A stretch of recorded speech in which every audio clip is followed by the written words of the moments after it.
Stuart M0BCV is going to do his presentation on Shortwave at sea from his great exploits travelling around the world. Good evening, everybody. This is going to be a little bit of a nostalgia trip for those who were interested in shortwave listening from years ago, and we're going to go back at least 50 years. When I joined the Navy, Merchant Navy this is, 50 years ago, shortwave was in its boom. Every nation in the world probably had a shortwave station to broadcast around the world. Unfortunately, some of the early ships I was on, they all had an internal antenna system so you could plug something into your cabin, but the majority of them never worked properly. And it was a little bit of a disappointment. So what I've done is I broke this down into a couple of 4 stages. You're going to see a little bit about me at the beginning, and then we're going to show you some ships and where I put the antenna, which is the most important bit. I haven't included a lot of ships because there is a lot of them, and I didn't want to fill it up with ships, so I've just included a few, but I'll explain as we go along why I've done that. Then we'll move on to the stuff that I used on board the ship. There's quite a selection there. The stuff that I used at home, and the latter part is going to be what you could buy, say from the early 70s through the 80s into 90s for shortwave listening domestically. And it was quite interesting because all the companies then, the big names, Sony, Kenwood and all them other ones, they were making dedicated receivers for shortwave listening. So we're going to start, and in a few frames you're going to see a mugshot, and it is me. Don't mistake me for somebody else. Right, this is the most important document that I travelled with the whole time I was in the Navy. This is my first book. There's 60 ships allocated in that, and that one's full. And this was also my passport. In the early days, I didn't need a passport because merchant seamen travelled on that book. And when you went to Heathrow through immigration or through customs or anything like that, you just put that on the table, you went like that and gave it back. You didn't even stamp it. So this is a record of sea service, and I think it's probably the most important book that I've got, and I've also copied this digitally in case something happens to that, and I've also got another one which is 3/4 full.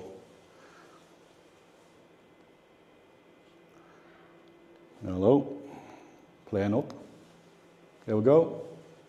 That is me, by the way. Is that when you were just like that? Yeah. That's what was the offence, Stuart? Pardon? What was the offence? Yeah, exactly. It looks a bit...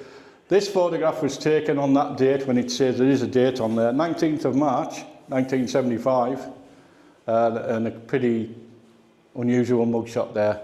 2 years later, I grew a beard, and I've still got it, and it's never been off. So that's an unusual photograph for me to be seen without a beard.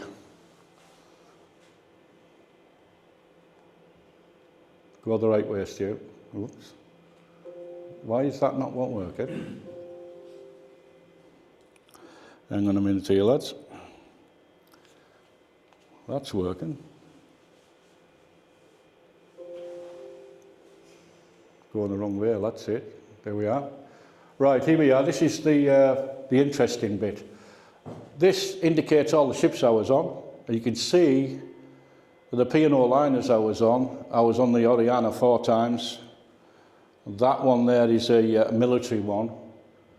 And that's the very first one I was on, which was the P&O liner Ronsay.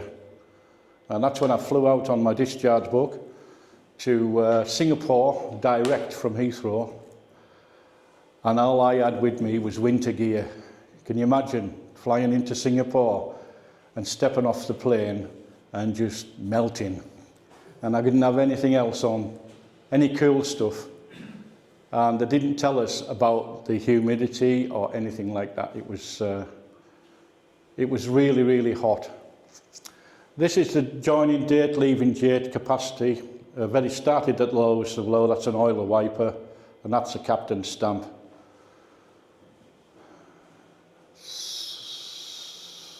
Get right, there's another one. There's another page. Some of the names you'll see in here are affected with the pictures that you're going to see, that one particular and that one. They'll be coming up next.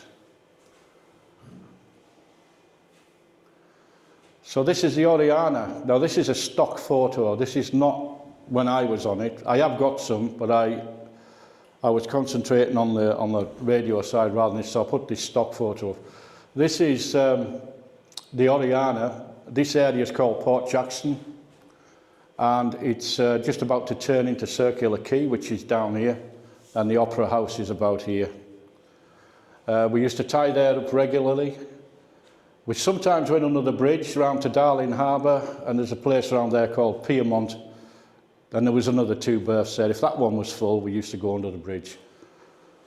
And a fantastic place it was too, and I haven't been back there since 1988. Well, I'll get this right in a minute. Here we are.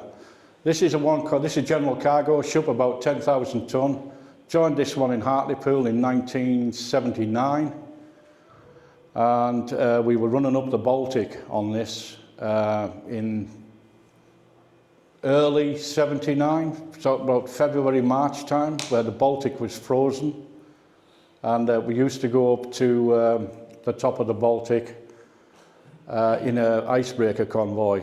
There was like 6 ships in the convoy, either a Russian or Finnish icebreaker behind us. The ice was about 2 meters thick. When we were travelling through it. The icebreakers used to break it up. They also used to go alongside where we were going to berth, mush the ice up, and by the time we got tied up, the ice was around us again and starting to freeze. We loaded wood and paper on this one, and the paper, go back a bit, the paper was up to that level there, just below the bridge, the wood. They loaded deck wood on here all around these cranes, all the way up here, and they strapped it across with wire rope and everything. The carpenter had to build a set of steps up here, so the lads to get over there, walk along the top, and come down here onto the forecastle, where the anchor was and where they used to tie up. It was that full, and we took that cargo to a place called Algiers, which is a horrible place. This one here is the biggest ship I was on, this one. 157,000 tonne bulk carrier. She had a draft of around about 55 feet under the water. So her draft would be down here somewhere. Huge ship. She has, if you count the holds, you can work out it's about 10, I think. And she was really, really big. And this was classed as an oil bulk carrier.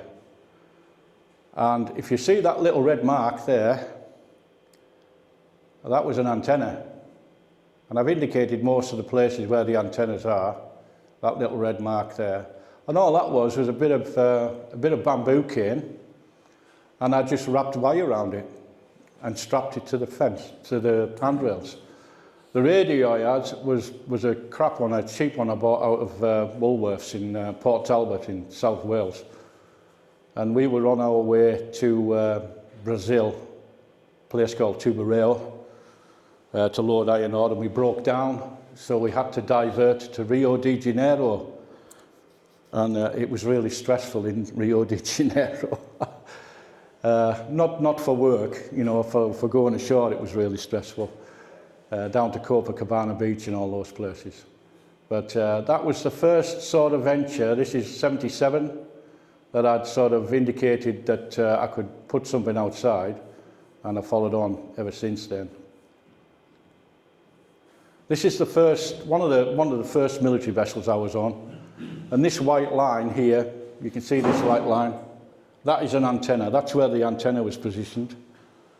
And them 2 portholes, that was my cabin. I had 2 portholes and I couldn't understand why. So I had 2 and I just put a piece of wire up there. And I used to buy the wire in Tandy in Murray Road. And it was grey, so it blended in. So it was really good. And believe it or not, that stayed up there for 5 months. I was on that ship for 5 months down the Falklands. And it stayed there all the time. And I had great reception. And in between that, I was going ashore when we were in port. I was going ashore and operating the radio station in what they call Mount Pleasant, using the call VP82QG from the Falklands. That license I think I might still own, because I bought it, but they've altered the licensing structure down there. This was classed a forward repair ship. It had a satellite dynamic positioning system on it, so it could stay in a place where you wanted to turn. It was all automatic. It had 2 bridges, that one there and that one there. So if they decided to go backwards, they just moved bridge, everybody went the other way. And we spent more time going backwards than we did forwards, because the manoeuvrability was better when you were going alongside the ship, coming in backwards, and it would come up alongside and go sideways. It was so manoeuvrable. But it would only do about 11 knots. It wasn't very fast. This one was good. That flight deck there, where that red line is, Sea Kings used to land on there, and they are not small, Sea Kings, so you can imagine the amount of wire I had out there. And there was nets, which you can't see on this photo. There's flight deck nets. They used to fold out, so if anybody got blown off the deck, they would land in the nets, hopefully. But that's where I used to put the antenna, and my cabin was somewhere around here. So it was directly below there. So the reason why I haven't included any more of these, because there was another 4 of these. They're all identically the same, they look the same.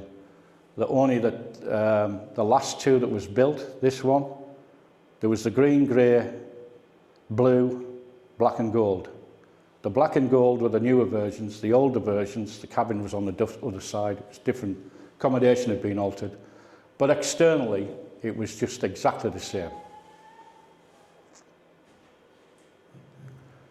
This is a Knights of the Round Table class landing ship logistics, LSL. Bow and stern doors, these were tank transporters, troop transporters, anything you wanted to carry with them. They had a lot of space on board. I believe that this one could have been extended. It had a bit put in it.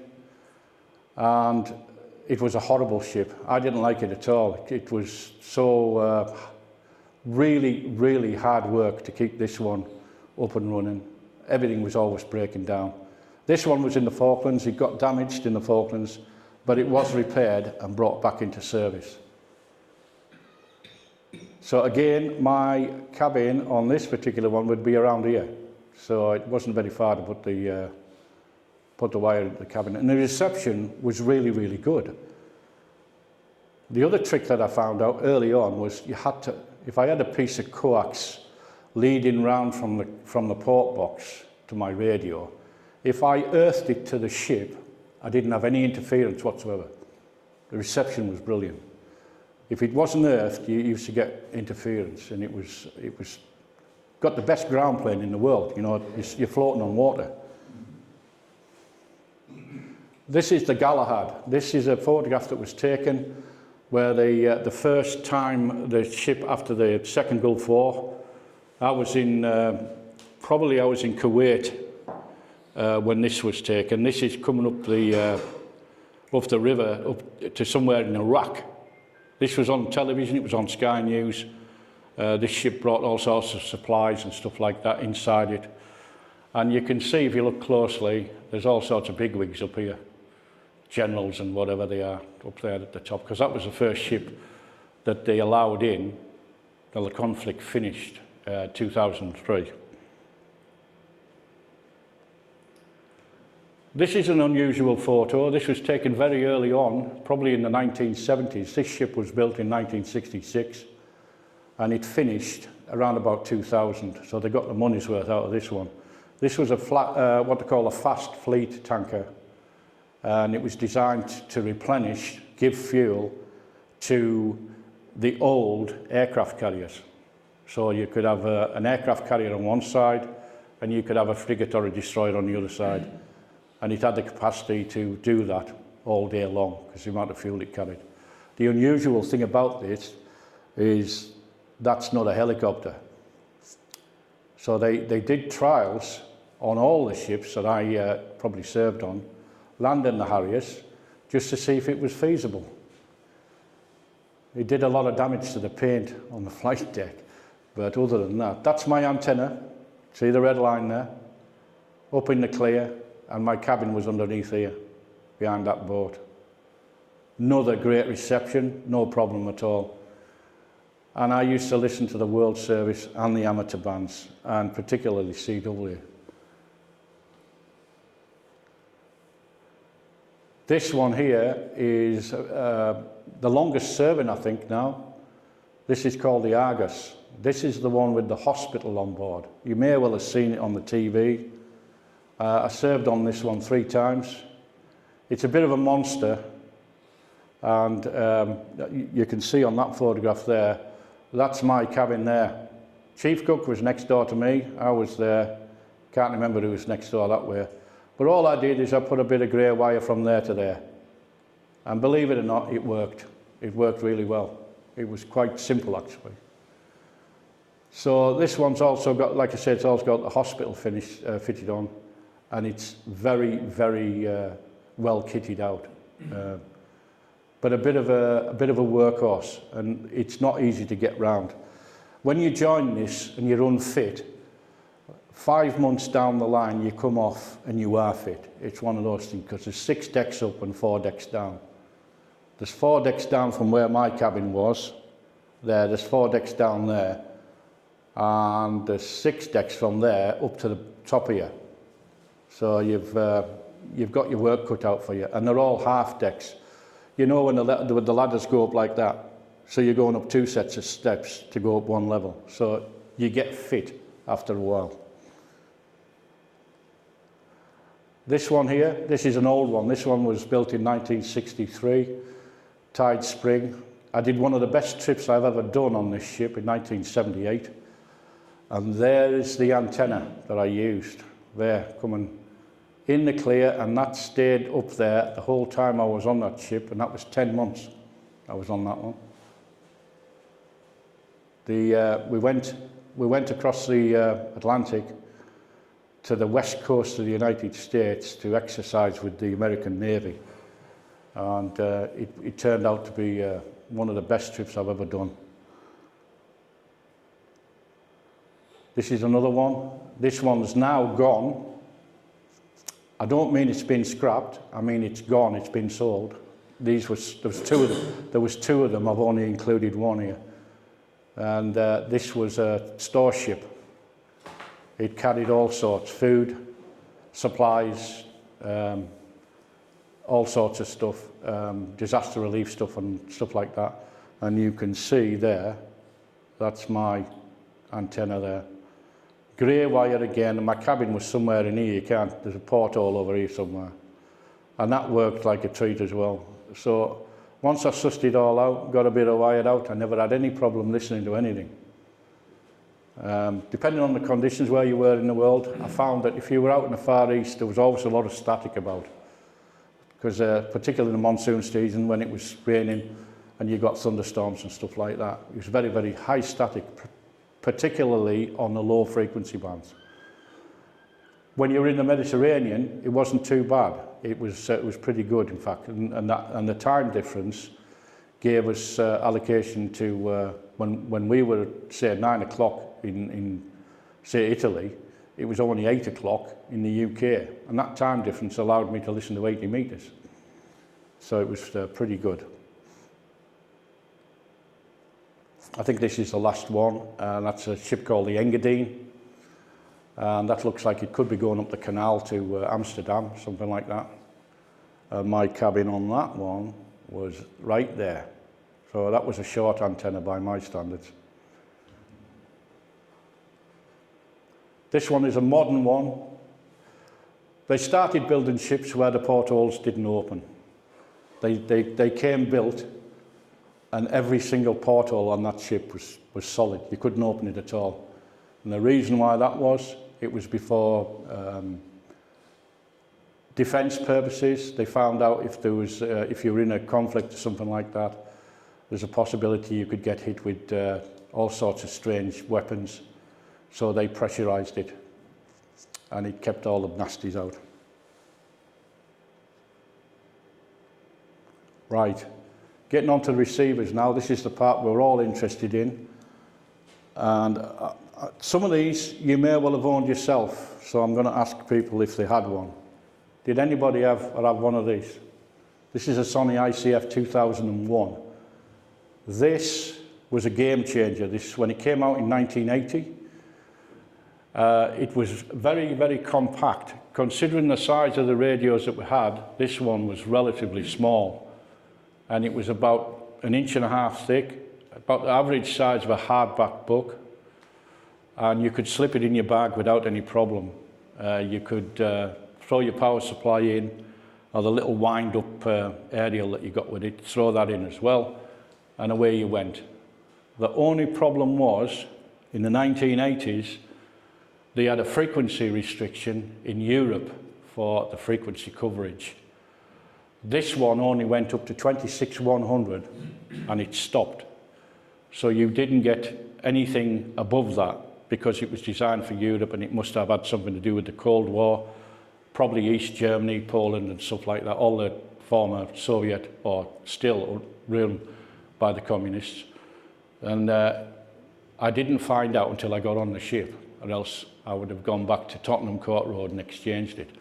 The original one I wanted was up to 29.999, and you would have got 10 meters.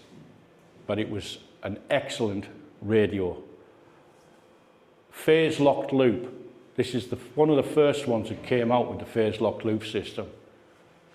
And that's a frequency stability system. And when you changed frequency on this, it just stayed there. It didn't drift. And that was important because some of the early stuff that we had used to drift all over the place.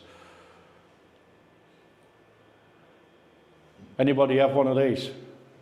The X200 made by Realistic. This one is single conversion. And I had that on one of the last frames, a ship called the Engadine. And it didn't come up to spec all that much. I really didn't like it, and it was rather in a big box when I brought it on board. It did work, but it didn't work as good as I thought it was going to work. And it's basically band spread on the bottom, megahertz on the top. No particular sideband, hasn't got a product detector in it. It would have upper and lower sideband indicated. You've got a BFO on there. So there's loads of these advertised on eBay. People still buy them, but I didn't think this one was very good. The next one, anybody have one of these? Seen one before? I've seen one. Yeah? Yeah? This is the FRG 7700. This one was pretty good. I enjoyed this one. I had this on my desk in the cabin on one of the ships, and every Friday the captain used to do captain's rounds, everybody's cabin, to see if you were keeping it tidy and clean. And that was on the desk. And he noted it down, and he sent a radio officer down to my cabin. And I was there, and the guy came in and he said, "I've come to inspect your radio." I said, "Well, there you go, mate, there you are." I said, "I can't get anything on it." I said, "Because I've plugged it into that thing on the wall." He said, "Your best plan is to unplug it and get a bit of wire out the porthole." And that was the best advice anybody could ever give to somebody who wants to listen to something. And that came from the radio officer. And that's exactly what I did. I did it from that day on. He said, "Put a piece of wire out there, take it up to the hanger up the top."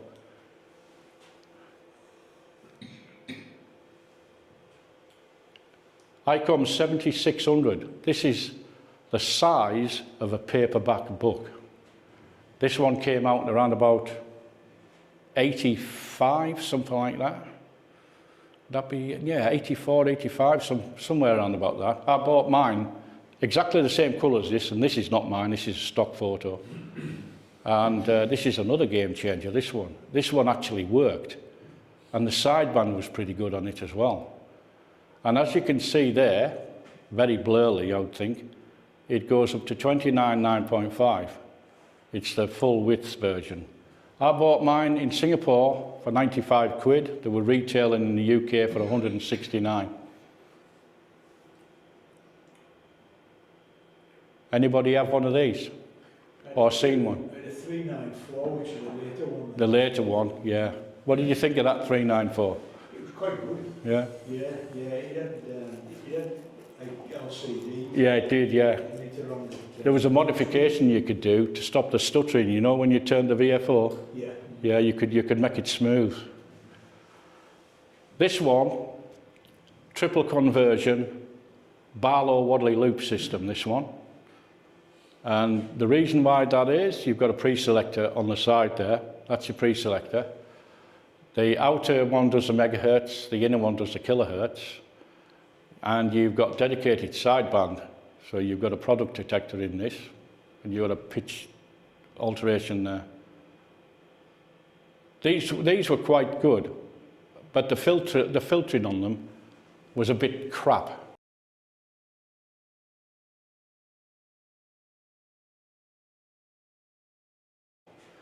And you have to remember, these were built to a price, so they didn't necessarily have to put the best products in them, or the components, shall I say.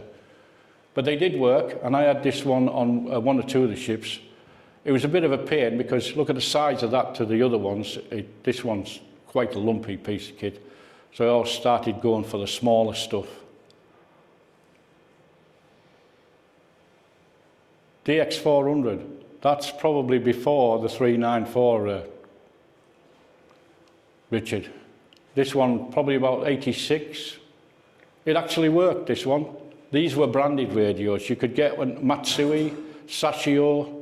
They were all the same radio, just had different badges on, and the switches were slightly different.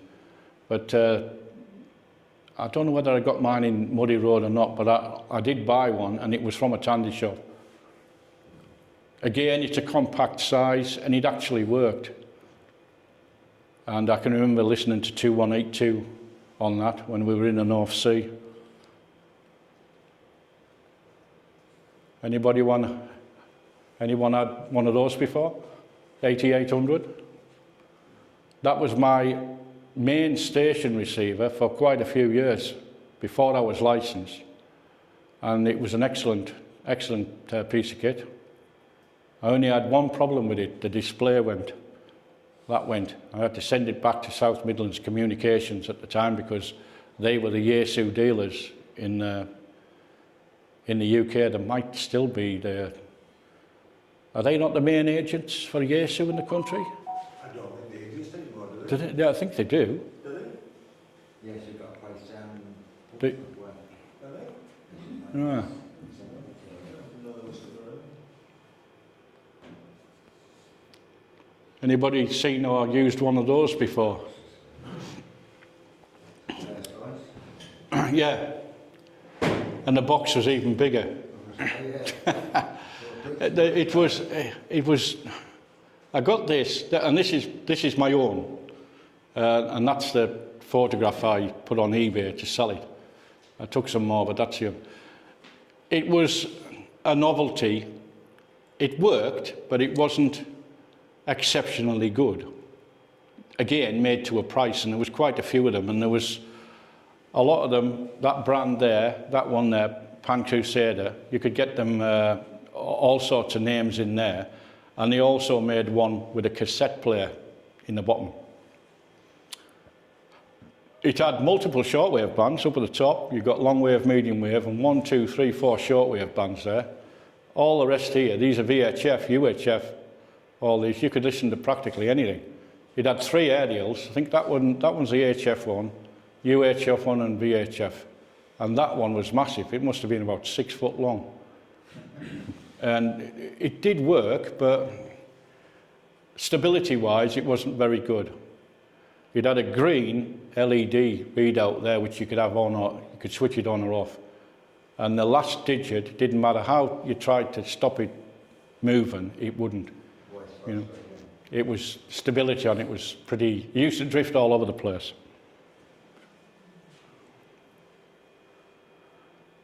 This is another branded radio, Roberts. Quite a compact size, built the same as the ICOM 7600 basically, apart from this here, where it had all these memories. All the shortwave stations would seem to be locked into memories, like, you know, you could just push a button and bring them up. And if you look at that one and the next one, they're exactly the same basically.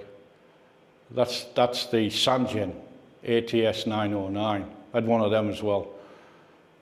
And it was very, very good. It did what you wanted. And again, it's phase locked loop. You can see that on the bottom there.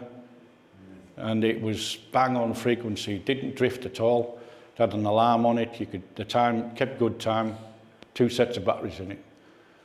And a very, very compact size. You know, you could put it in your bag and just walk away with it.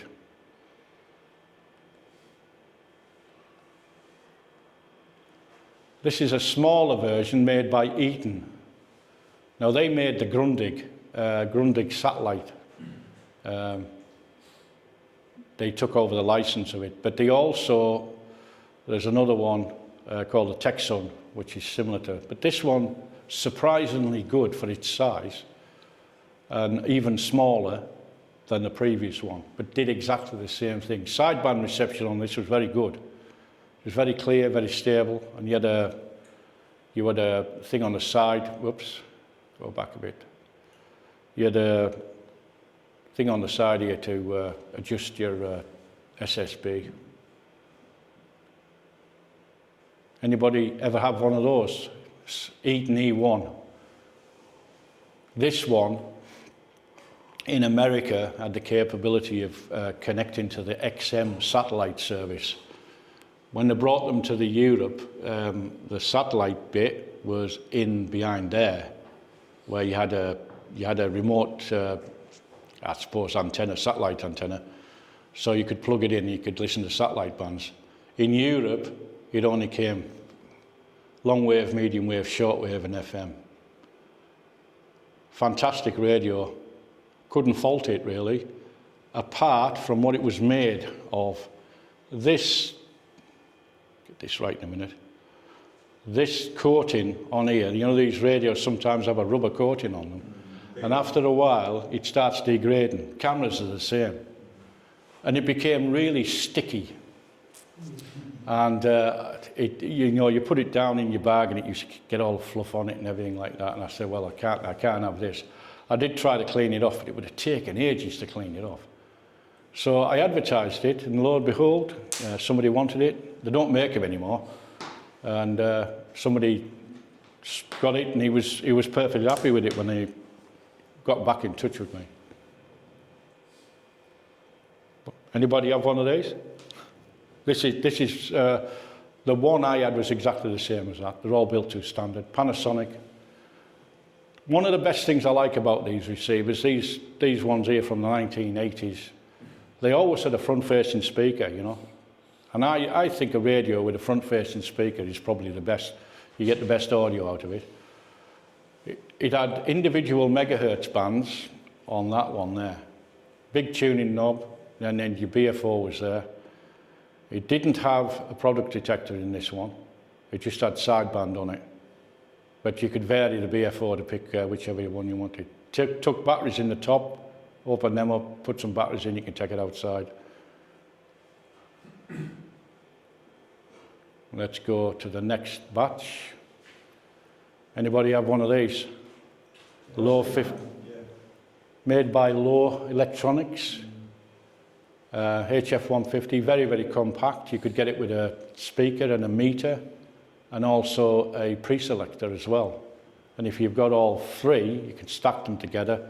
And they even come out with a little shelf system where you could have them all in the place. It was very, very good, very compact. You had stability issue on this was negligible. It was very, very stable. And I can remember in the 1990s, mid-90s, when the Bosnian War was on, we were attached to NATO and we were patrolling from Trieste to Suda Bay in Crete.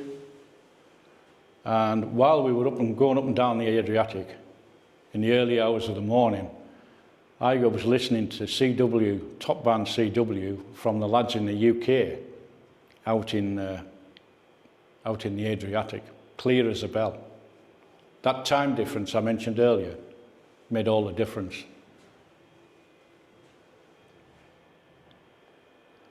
Right, this is what I used at home. Anybody have one of them? SRX? This is another branded radio. This is also a Barlow-Wadley loop one. I'll get round to the Barlow-Wadley loop in a minute. It's another frequency stability system. This one was quite good. And this is a branded radio as well. You can get these with Century on there and all sorts of other names, but they're all the same. You had, this one's analog. You could get a digital version as well.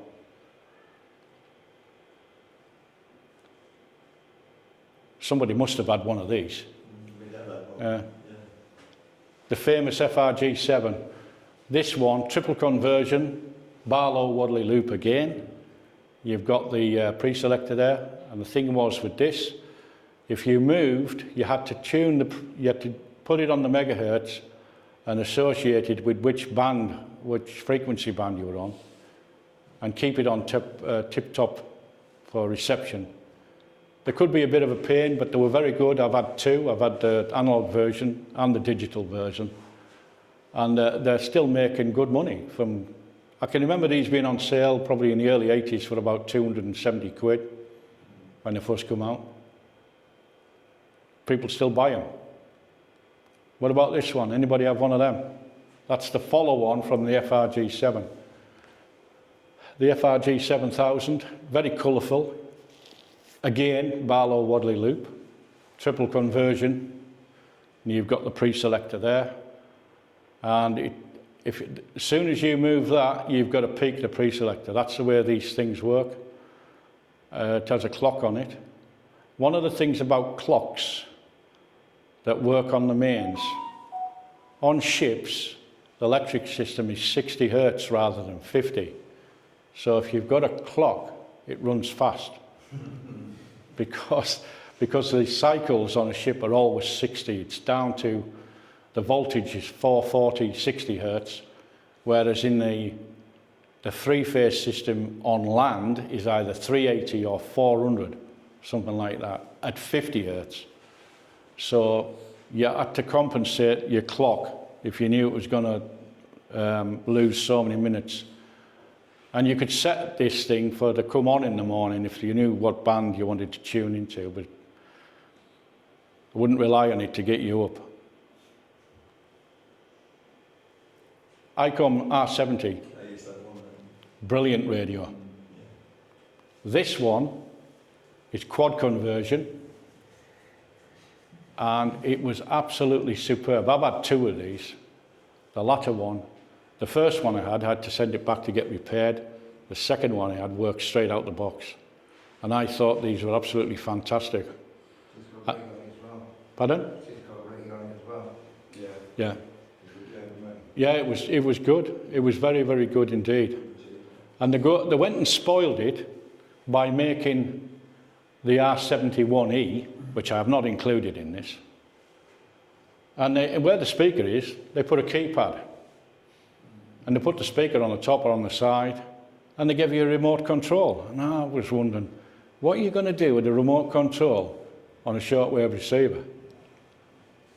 It was basically the same, but they did that modification, and I prefer this one, again with the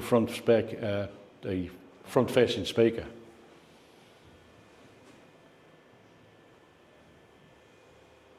Panasonic DR49, anybody? No? Two versions of this. They both look the same. The other one's a DR48, and this one's a DR49. One was made for the European market, the other one was made for the American market. I've got one of these at home which I use most days if I'm listening to music. It sits on top of the tuner. And I bought it off John's cousin, Don, quite a few years ago now.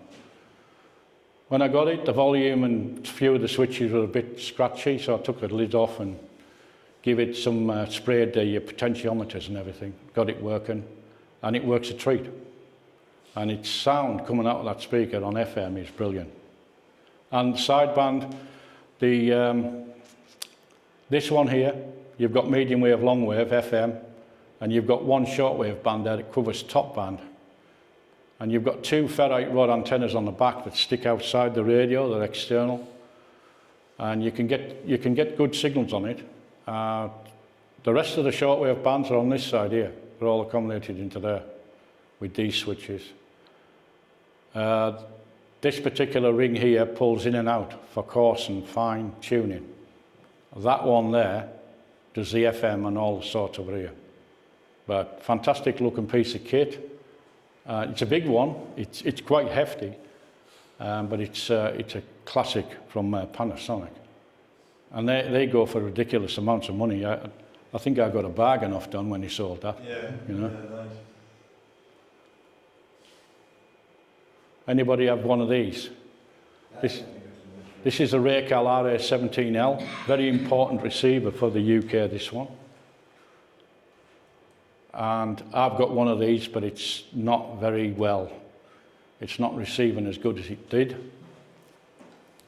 And this is a pretty classic one. And the tale is, or the story I'm going to tell you, the next one, this is the Collins 51J.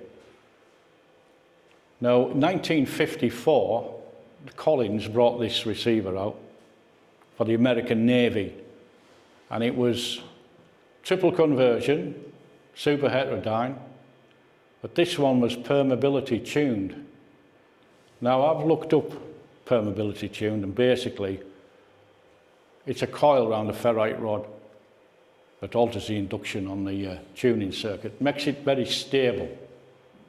And the Americans favoured this for radio teletype reception in the Navy and shoreside stations. Raycal wanted to make these under licence in the UK, but the Yanks wouldn't let them because the Yanks wanted Raycal to build them with American valves. And Raycal said, well, why can't we put English valves in it? He said, well, we're not going to allow you. So needless to say that deal fell through. This is before the previous one was built. So Raycal said, why don't we build our own? And that's what they did. And you can see the similarities there. You can see that extrusion plate, that bit there. The similarities on that one, pretty much the same, you know. So the ironic thing is, they built this, they sell them all over the world. Anybody, can you remember seeing them on James Bond, Goldfinger? There's a shot in Goldfinger where there's racks of these on the studio. There's quite a few films made with these in. And they were very, very good, and they were very, very heavy. And I've still got mine, and it looks exactly like that. It's not in a cabinet or anything, it just looks like that. But as I say, it's a bit sick, and it needs to be looked at. I have no idea what make or brand they were, but I've got in the manual, it tells you the numbers of the valves, but the Americans insisted that they use American valves. Now the ironic thing is, right, when the Collins was 54 to 65, these came out in 57, something like that. The Americans started buying these for their side. And they got Raycal to put American valves in them to send them back to America. You know, the Canadians bought them, the Australians bought them, everybody bought them, they were that popular. But another fantastic piece of kit. There's the Collins. What about the Eddystone? Anybody have one of these? Eddystone 940. These are a fantastic radio. that band spread on there, and then weighted tuning, that weighted tuning knob, you could get it and go like that, and it would just spin.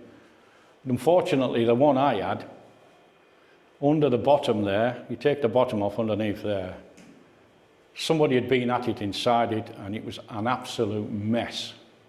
I don't know whether they tried to change some of the capacitors in it or some of the resistors or anything like that, but they messed it up. And that's how I ended up buying the Raycal. I did a swap with this and I paid some difference, got the Raycal. Anybody see one of these before?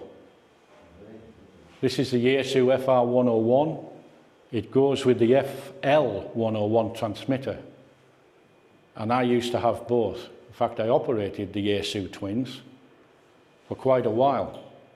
And they were very, very good. I was lucky to get them. The only thing that was missing when I got them was the cables were missing at the back, because they all have interlinking cables. So you can use the receiver or the transmitter as the master.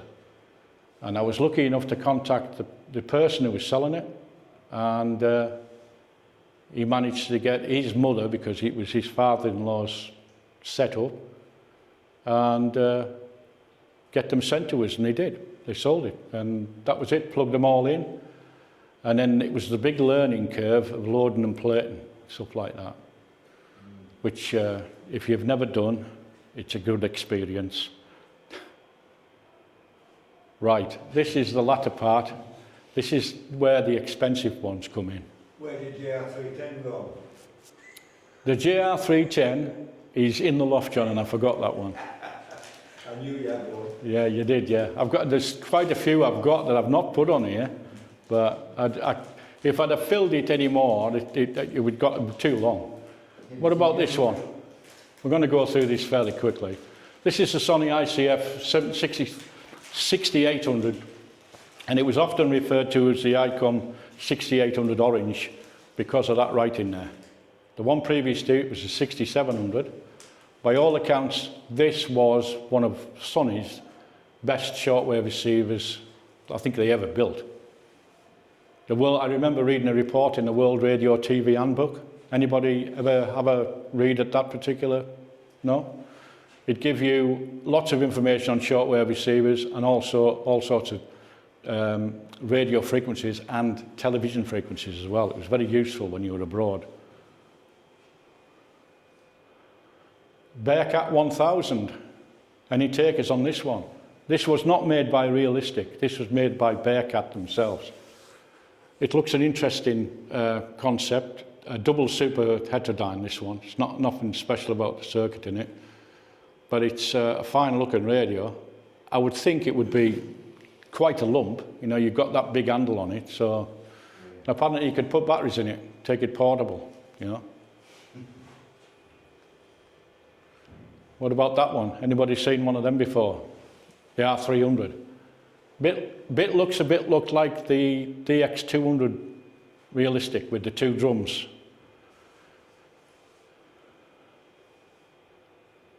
I never owned one myself, but apparently they weren't too bad, these ones. They made another one as well. I can't remember.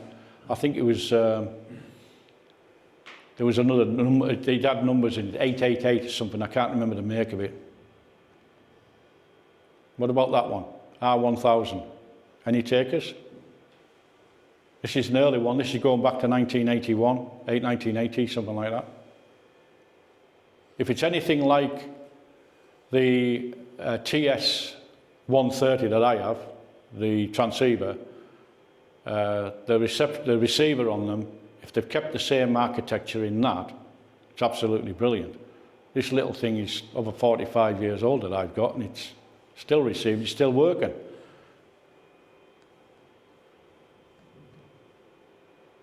R2000, that's another desktop unit by Kenwood. Nobody seen that one and used one of them before? No?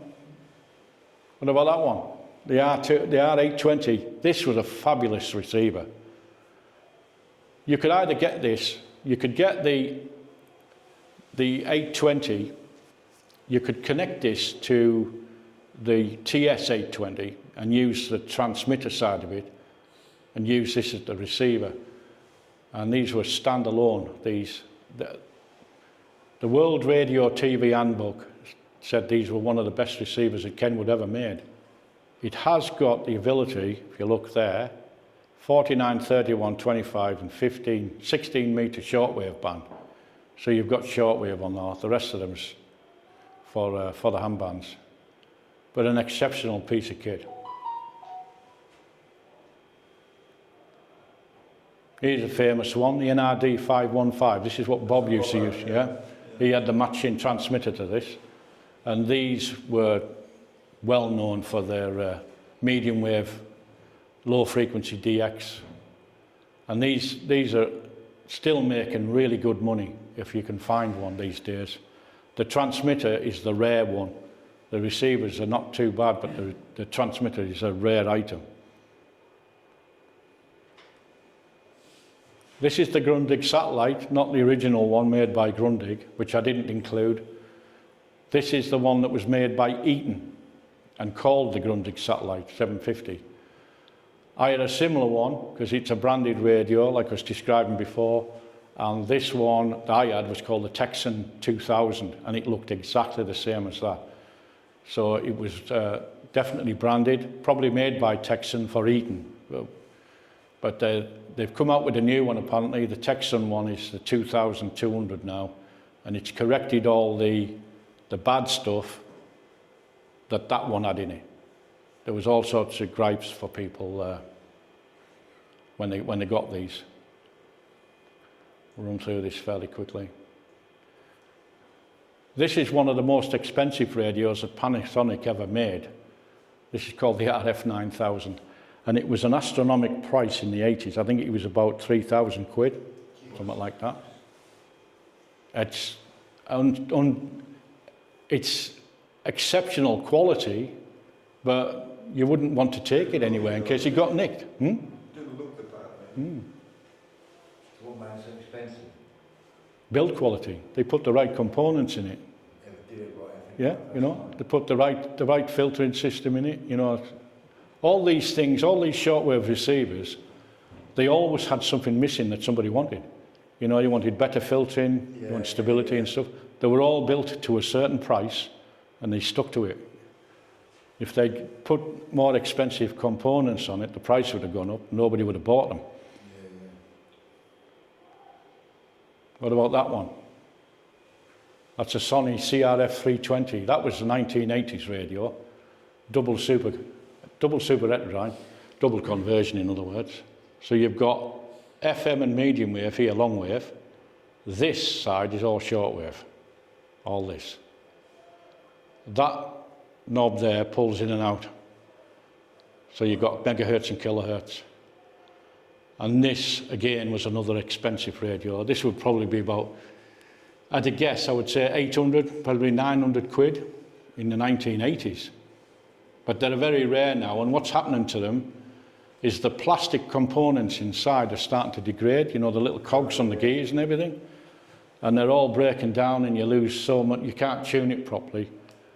And a lot of people now are going on to 3D printing and making new gears and stuff like that for them, because they're all degrading. That's the next model up, with a tape deck in the bottom. Exactly the same, more expense, and as you can see, it's tuned to the, I think it's a 16 metre band or whatever on the shortwave side. And I said, this is like a suitcase, you know, once you put the lid on the front, this is like a suitcase, and it would be a one-sided suitcase, because yours would be up here, and that one would be down there, you know. Another one by Sony. Anybody have one of these? ICF 55. This is a fairly compact one. I never had one of these. I've read a lot about them, and they say the 55 was better than the 77, which is the next slide. Very good on sideband, but there was other things wrong with it, filtering and stuff like that. The speaker is there. It's that longitudinal thing. And another very compact thing by Sony. That's the 77. And the little one, the 55, apparently beats this one. But Sony were very good at making these. And this was made to a price as well. And it was kind of sort of, if you wanted one, you were going to get one. You know,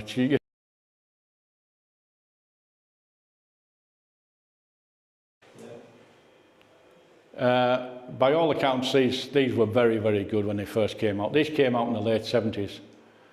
And the most famous guy is King Hussein of Jordan. He had a full set of this. I had the TR7. Yeah, you had the transmitter version. Yeah. This is the receive-only version. But they looked the same. And Drake were renowned for making good receivers.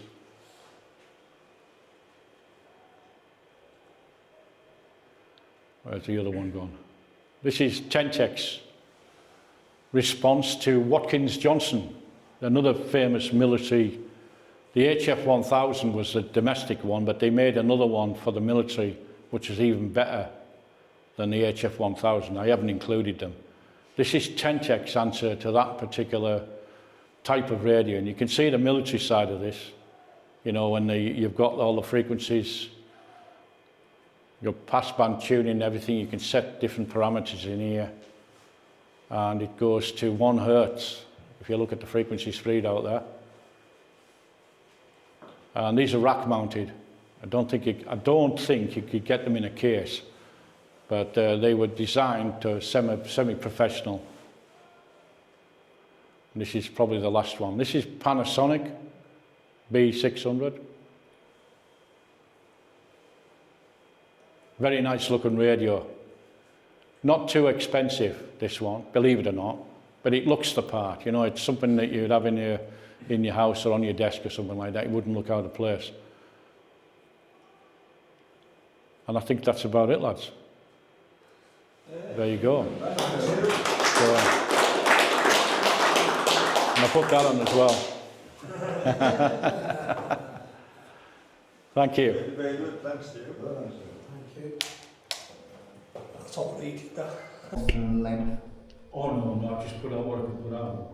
It was a case of the more wire you put out, the better off you are, isn't it? Yeah, exactly, yeah. So I didn't have a tuner either. This is just direct into the radio. I just let it. It came into the cabin. It just went through the portal, and I shut the portal. And that was it. It never sort of. Here's your microphone. Thank you very much. Yeah, it's fun.